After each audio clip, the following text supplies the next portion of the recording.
Howdy everyone, I'm Kendall Richardson. Welcome to another episode of Unscripted Ramblings. In case you can't tell, I am still a bit sick. But yes, I'm still gonna press on as best I can, as I said in my previous video. But I don't feel as bad as I did yesterday, so that's a good thing.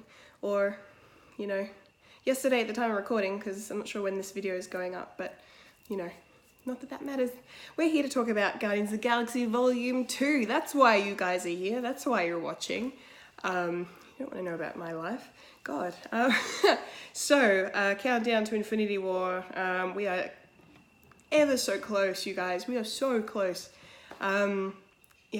Literally this time last year we were waiting for Guardians Volume 2 to come out, and now we're a year later waiting for Infinity War. The time of recording, it is 4 days until I get to see this movie, until the world gets to see this movie, or at least us in Australia anyway. And now we're talking about Volume 2, so I think it's crazy. Time has just flown. It's unbelievable. Yes, thanks for tuning in. Let's talk about the trailer.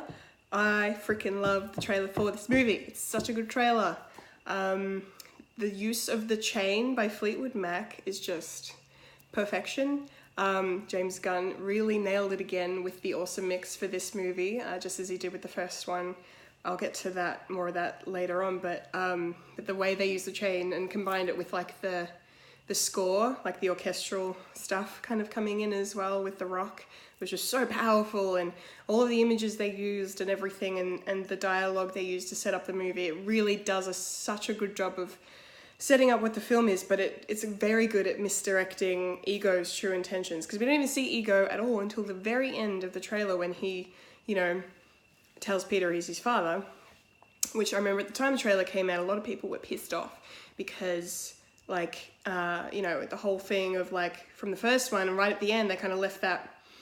It's like how J.J. Abrams has his mystery boxes. It was a similar thing of, like, who's Peter Quill's dad? Find out next time. And then we didn't even have it left until the movie. And, some people found out with the trailer. Some people found out with Kurt Russell's casting. They said he was going to play his dad and who his dad was. And, yeah, a lot of people were annoyed. I mean, I was slightly miffed at first, but then I think it made sense because James Gunn, the director, was just like, look guys, it doesn't make sense for me to not tell you, because he's basically an essential part of the film.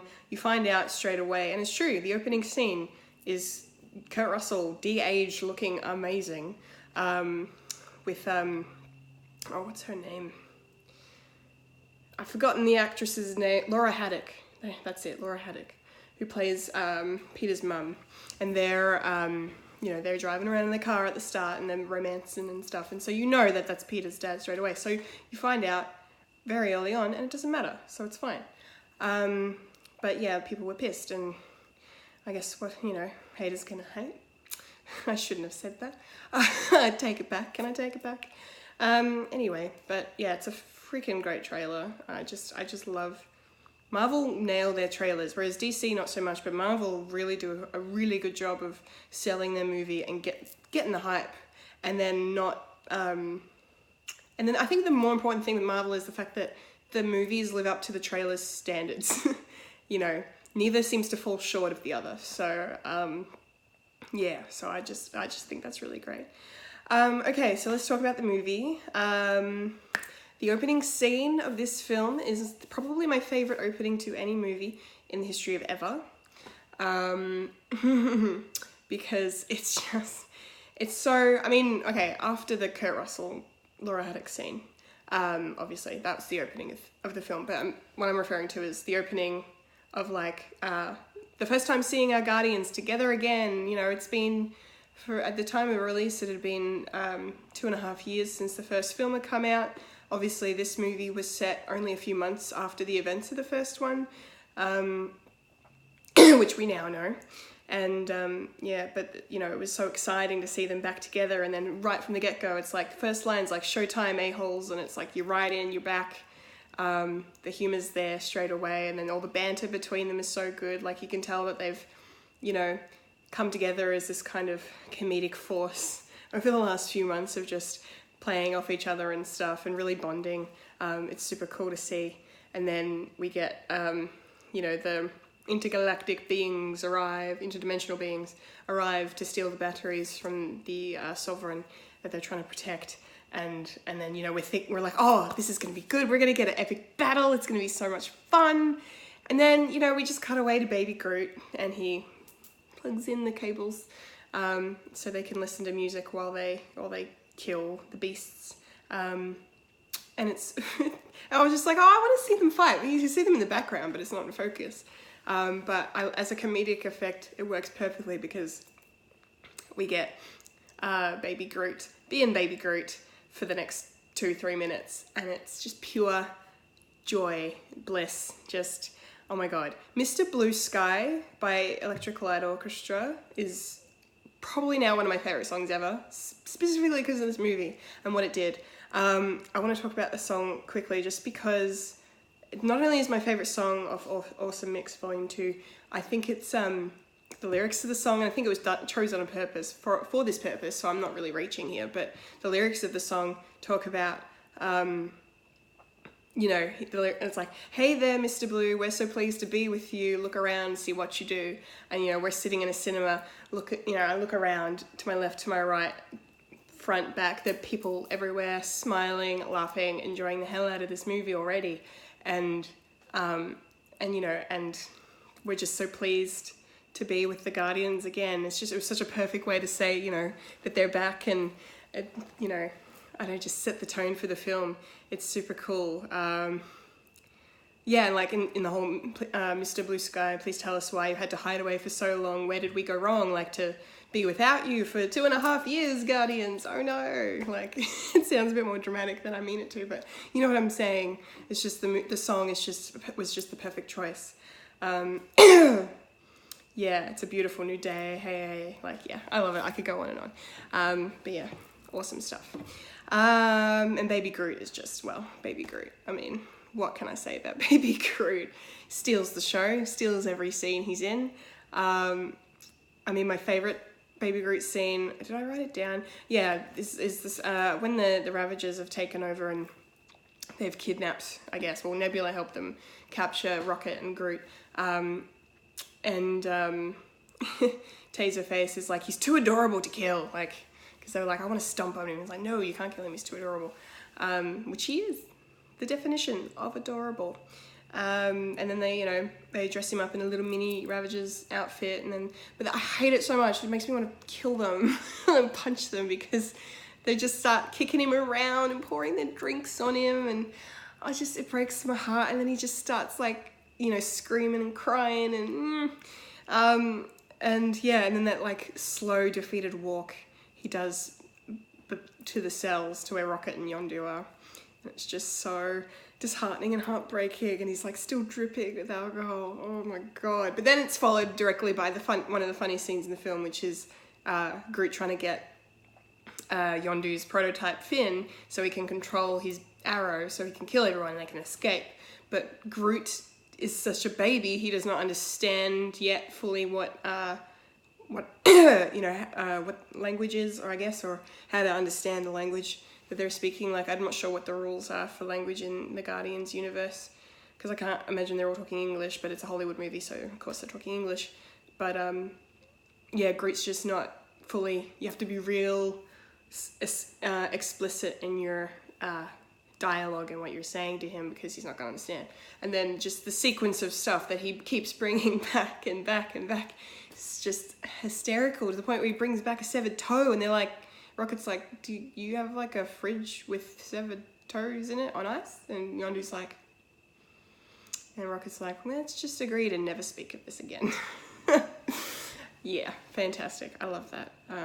Yeah, that's so super cool. And then the other part about Groot that is adorable, but of course makes me cry, is when he's taken the bomb, like the detonator and the bomb, trying to get to Ego's brain to kill him, to blow him up, and the time where Ego fights back and he starts winning is frustrating, of course, for everyone involved, because it looks like our heroes they're not going to die, of course, but, like, you know, they're in a lot of trouble. And then they, like, show shots of everyone kind of struggling against Ego because he's controlling them, And then we get a shot of Baby Groot in the tunnel, and the tunnel's like closing in, and he's like this, and he starts crying, and I'm just like, no, I did not pay $20 to see this.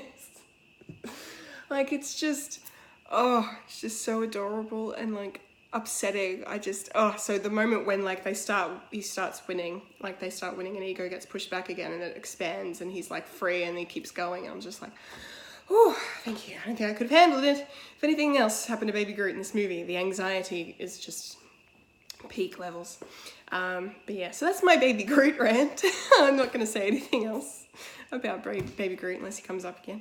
But we should talk about Ego, because Ego is obviously the main antagonist of the film, which was a lovely misdirect because we had no idea that he was going to be the antagonist of the film. It looked like Elizabeth Debicki's character Aisha, the head of the Sovereign, was going to be the antagonist. That's what the trailers told us. But thankfully, not the case. Well, not thankfully, because she's awesome. I freaking love her, and she's really good in The Night Manager and like a bunch of other things. She's so talented. She's an Australian actress.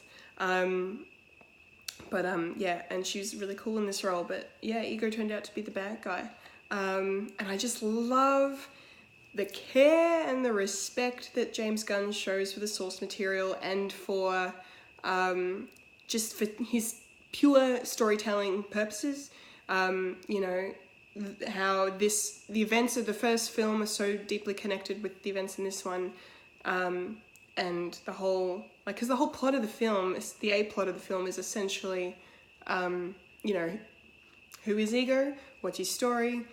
What's going on here? What's his motivation? Is there more to him than meets the eye? And it's just so cleverly done, and it breaks my heart too, because Peter did not deserve to witness all three of his parents die in front of him. I don't know if you guys realize that, but all three. His mum, you know, he saw his mum die. Well, granted, he was turned away, but he was in front of her when she passed. That was awful. And then, and then Ego dissipates into nothingness because they blow him up and the movie's over. And then, the big one, Yondu, which I'll talk about later. I'm not going to talk about that yet because I'm going to cry. Ego, Kurt Russell does such a great job in this role. I love how scenery chewing he is, and the way he delivers all of his lines is just on point so much. I love the cadence in his voice, just the way he speaks, and it's so monologue-y, and it's like, I don't know how we didn't realize he was a bad guy from the start, because of just the way he's monologuing and talking and explaining his story. It was very villainy. Yep, that's the word I meant. No, villainous. Villainous is the correct term. I just really enjoy him in this movie. He was a perfect choice. I don't feel the same about Sylvester Stallone. His casting kind of took me out of the movie a bit. I mean, we all love Sylvester Stallone. He's great. He's Rocky. He's Rambo. He's freaking badass. And he gets to play Stakar, one of the original Guardians of the Galaxy, for those playing at home, and the head of the Ravagers. He has a little bit of a tiff with Yondu and kind of foreshadows Yondu's demise at the end of the film, because he specifically is like, you know, you broke the code, you'll never yada yada burial rites of the Ravagers, rah rah rah. I can't remember the exact lines, but you know what I mean. And I'm just like, should have picked up on that. Clearly it was such a direct, when you watch it now, knowing Yondu passes away, it's like, oh, it's so obvious now. Like, why would you directly reference that anyway? He's fine in the movie. He's fine. His delivery of his lines is interesting because it's sly. But yeah, I don't know. It took me out of the movie a little. I will say it's probably my only critique of this movie. Maybe that, and the fact that Drax is too funny. Not that too funny is a bad thing, but it's more because I love to laugh. But a lot of Drax's role in this movie is comedic relief. And I think the first one hit a nice balance of that, of the comedic side to him and the dramatic side to him, and the super seriousness and the action stuff. It combined really well. That's why Guardians 1 is still one of the best Marvel movies ever made to this day, because it just blended these genres together perfectly. But here we have Drax, and he's like, yeah, every line is a punchline. Everything he says is a punchline. And yeah, it's, you know, it's not like that they're not funny, but it's just like every time. It's like, okay, we get it. It's fine. He's funny. I mean, he is hilarious. Dave Bautista looks like he's having the time of his life in this movie, which is awesome. And so he should, because he's freaking Drax the Destroyer. He's in Guardians of the Galaxy Volume 2. Like, why not have a good time? I'd have a freaking good time. It'd be great. But yeah, I don't know. I mean, I love him and Mantis in this. I feel like, I don't know if they're teasing some kind of weird romance with them eventually. Just because of the journey they go on together and the dialogue between them, and then where we end up at the end of the film with Drax kind of saying, you know, you are beautiful on the inside. That's the last line of the film, is one of Drax's, or before the credit scenes anyway, one of Drax's little remarks of, you know, comments on Mantis's appearance, and he's like, you know, you are beautiful on the inside. I mean, most of those were funny, and I feel like Pom Clementif, I hope I'm pronouncing her name right, Clementif, that's how I'm going with it, okay. Yeah, she's awesome. Never heard of her until now, and obviously this is her breakout role, but the way she responds to Drax, the choices she makes in her performance, and how she's so joyful and just like very naive and very clueless and just happy and pure. It's like Drax even says, you know, you're innocent, and she really is, because she's like, I love how she's like telling Gamora, she's like, I'm learning about how I'm ugly and I'm a pet. It's so cute. Yeah, she's really good. So I like the two of them kind of bouncing off each other. And the whole scene where we get to kind of introduce to Mantis, as in like what she can do, what's her purpose. And she shows off her empathic abilities, and she, you know, feels Peter's love for Gamora, and it's freaking hilarious. So funny. And then she, you know, Drax is laughing, and so she touches him, and then she starts laughing and pointing at him, and it's so funny. It's hysterical. Yeah, and then, you know, she tries to go for Gamora, and she's like, touch me, and, you know, you'll lose your arm. So, yeah, it's pretty funny, but yeah, I like Mantis a lot. Very welcome addition to the movie. Another thing I kind of don't like, but I get why they made the choice to have Rocket and Peter at odds with each other.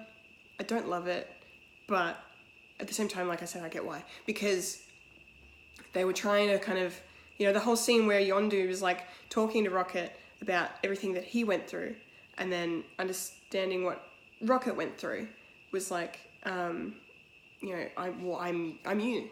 You know, I know who you are because you're me, and it makes a whole lot of sense to kind of spend the movie building him up as this jackass. I mean, we already knew he was a jackass, but in this movie, it's like he's kind of at odds with everyone, even more so. And it sucks because, you know, we want them all to get along, of course, and eventually they do. In the end, everything's fine, and deep down, you know, they all care about each other. But yeah, just seeing that confrontation between them is it's a bit disheartening, but I get why.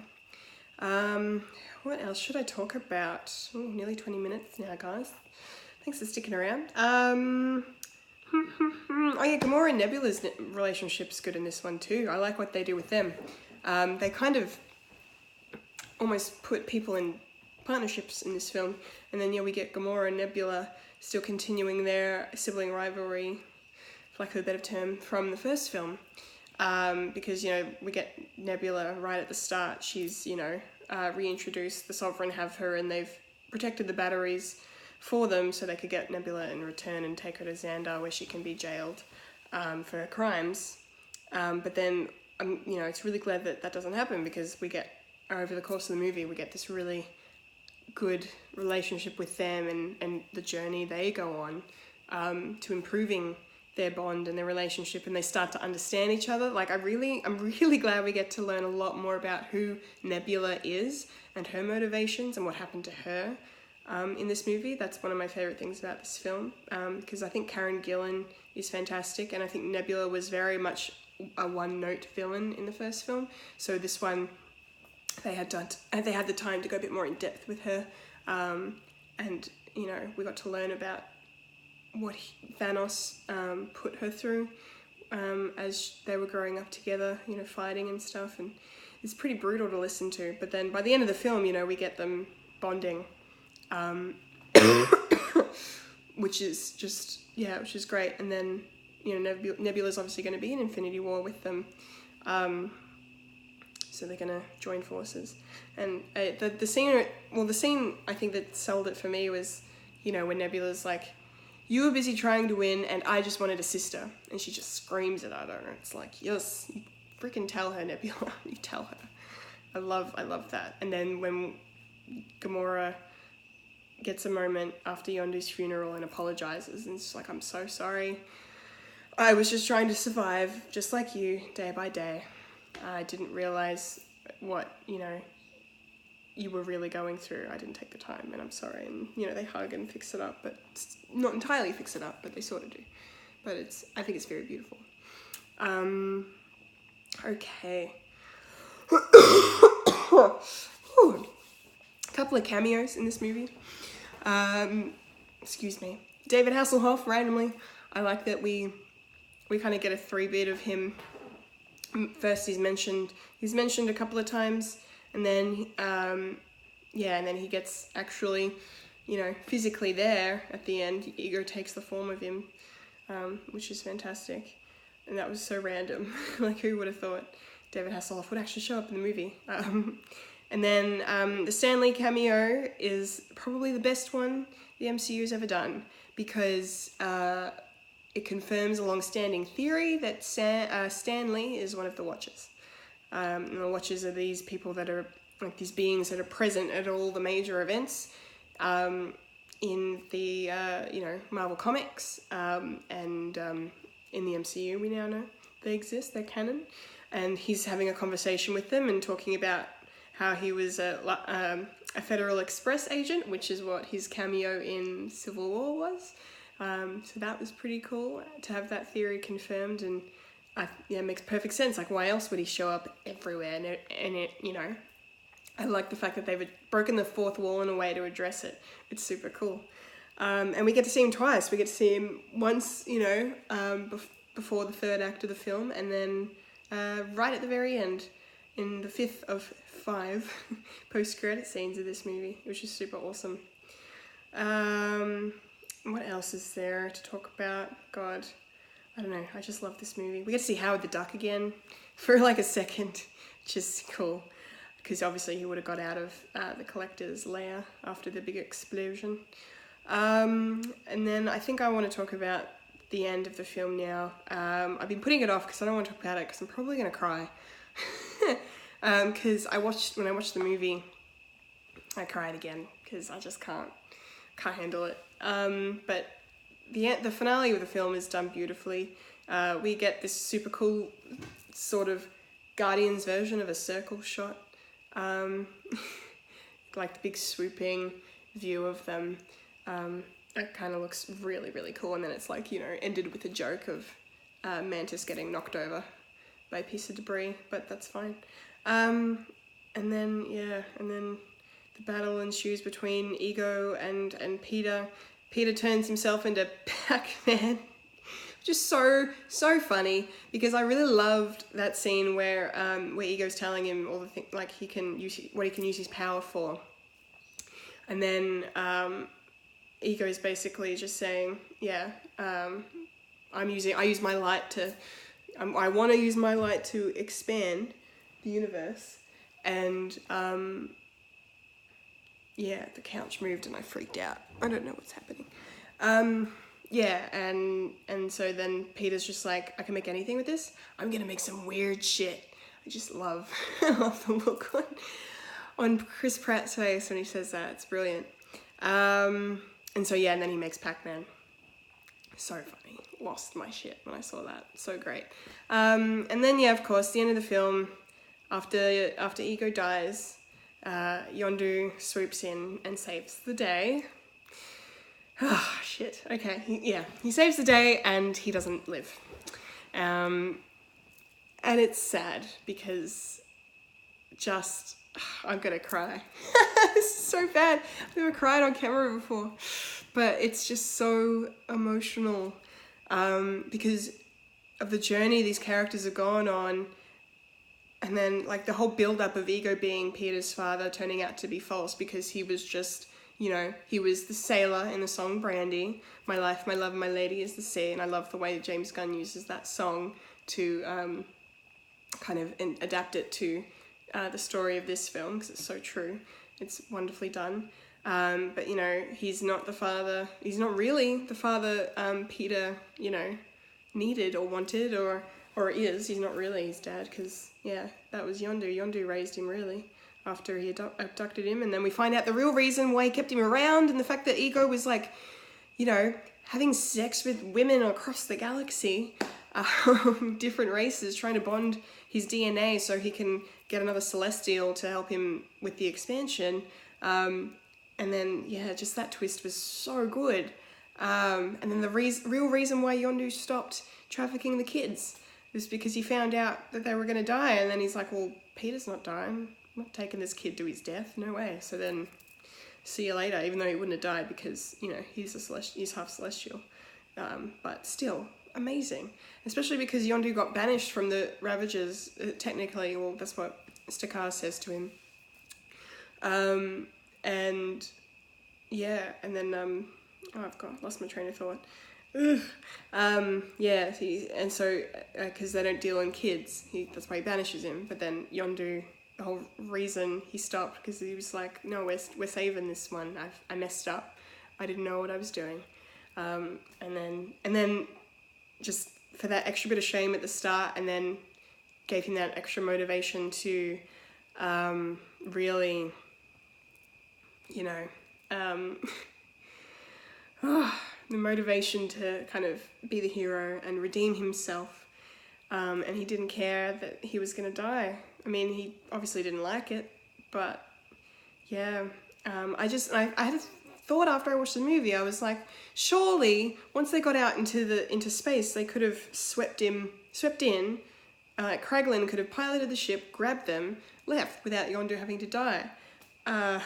Because I feel like if the roles were reversed and it was Quill that was going to die, they would have saved him, because this, you know, Star-Lord's your lead actor. So it's just my 2 cents. But I mean, I get why they kill characters off for the story, and it made sense anyway. And at the time, I didn't fucking care because because I'm just, you know, watching this movie and just getting so caught up in the moment of it, that, you know, when you approach these films with like a critical eye, you can see things you don't usually see, but they don't matter. It's fine. It doesn't ruin the movie at all.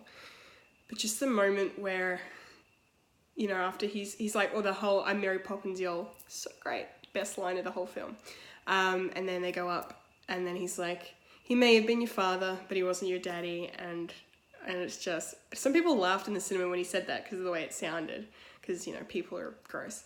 But then, yeah, and then they go up into the atmosphere, and then Peter realizes that Yondu's about to die, and oh boy, yeah, and then just the sounds that Chris Pratt made, they're the reason why I started crying, and I'm probably gonna cry now, because my God, hats off to that man for that performance.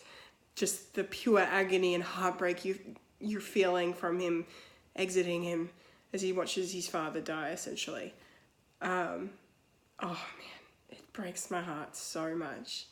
The fact that he could he's right there and he can't do anything to stop it. It's just so heartbreaking. Oh God, I'm getting emotional. It's so good. And then it's followed up by just a purely joyful scene. Oh God, I can't believe I'm really crying.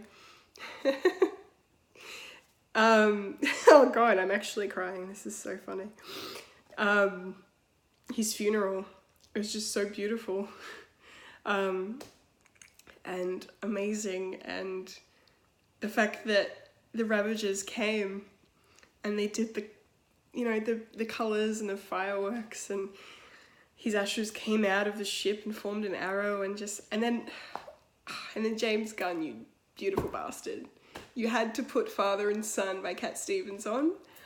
I can't hear that song without crying now. I really can't, because it's just so emotional, and it fits the movie, and I'm losing it. Oh God, I need to rein in.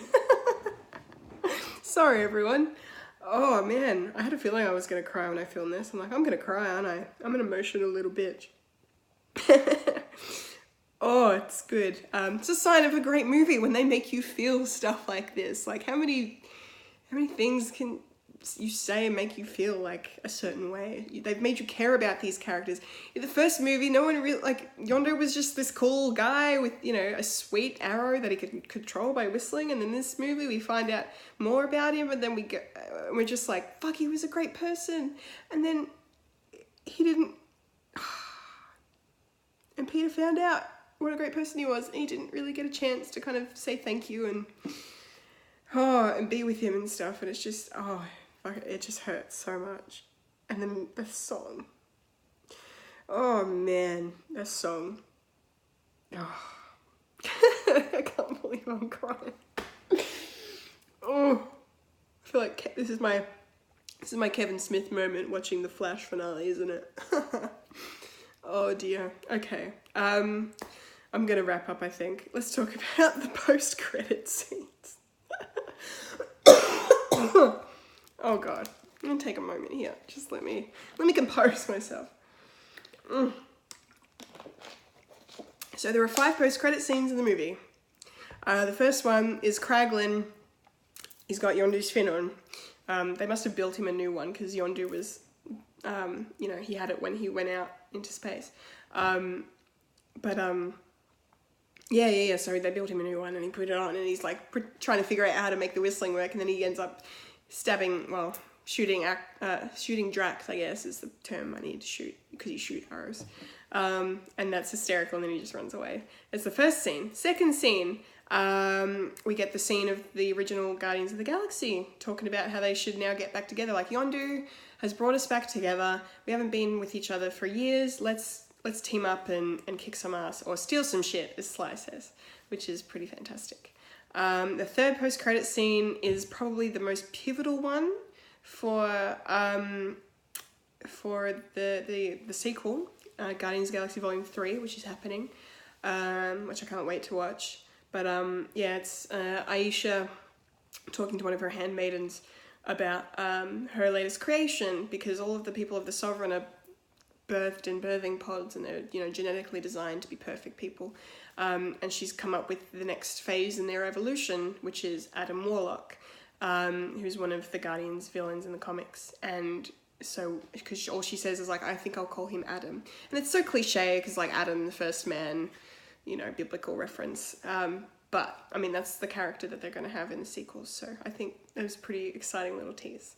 Fourth post-credit scene looks like it's probably just before Infinity War starts, or maybe we'll see it in Infinity War. Sometimes they like to insert these into the actual movies, as we've seen. Teenage Groot being all hormonal and testosterone and just, I'm playing my game and I am Groot. Like, just not giving a crap about Peter, Dad / Star-Lord. So funny. Love it. I'm here for Teenage Groot. I can't wait to see him in Infinity War. It's gonna be so funny. Yeah, that was hands down my favorite post-credit scene. And then the fifth one, of course, Stan Lee and the Watchers. So yeah, badass, very badass. Okay, so I think I'm gonna wrap up now before I keep crying. Yeah, the last shot of the movie though is Rocket shedding a tear, and I think that's important because he's a character that's all tough on the outside and clearly conflicted and pained on the inside, and he never lets it show. And then the fact that, you know, the fact that he bonded with Yondu, and then to have Yondu die, and then, you know, just him dealing with that, and then just him standing there, and one tear just comes down his face, and it's just like, my heart, you guys, my heart.